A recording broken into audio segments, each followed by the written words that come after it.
তো বন্ধুরা, বাংলাদেশ ক্রিকেট দলটাকে জেনে নিই। বাংলাদেশ দলের ব্যাটিং ধারাবাহিকতা অভাব দেখা যাচ্ছে এবং ব্যাটাররা বিভিন্ন ম্যাচে বড় রান করতে ব্যর্থ হচ্ছে।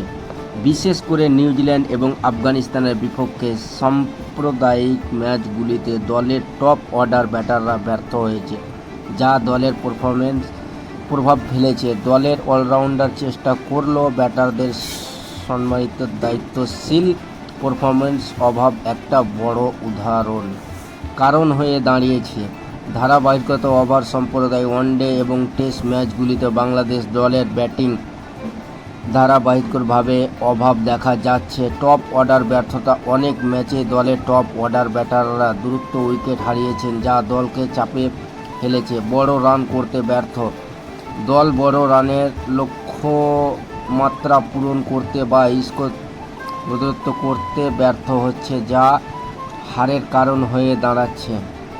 সম্মানিত দায়িত্বের অভাব, খেলোয়াড়রা স্বীকার করেছেন যা ব্যাটিং ইউনিটকে দায়িত্ব নিতে হবে, বিশেষ করে যখন টপ অর্ডার রান করতে পারে না। উন্নতি প্রয়োজন, দলের অধিনায়ক এবং খেলোয়াড়দের স্বীকার করেছে যে উন্নতি করার জন্য ব্যাটিং আরও মনোযোগ দিতে হবে এবং জুটি গড়তে হবে।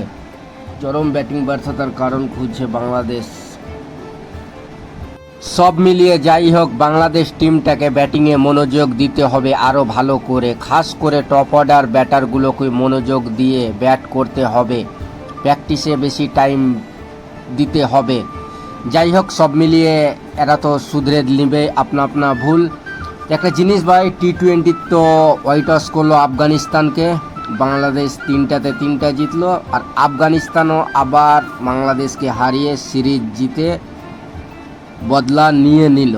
তো একটা জিনিস দাঁড়ালো, একটা ম্যাচ বাকি আছে, আফগানিস্তান 2টাতে 2টা জিতলে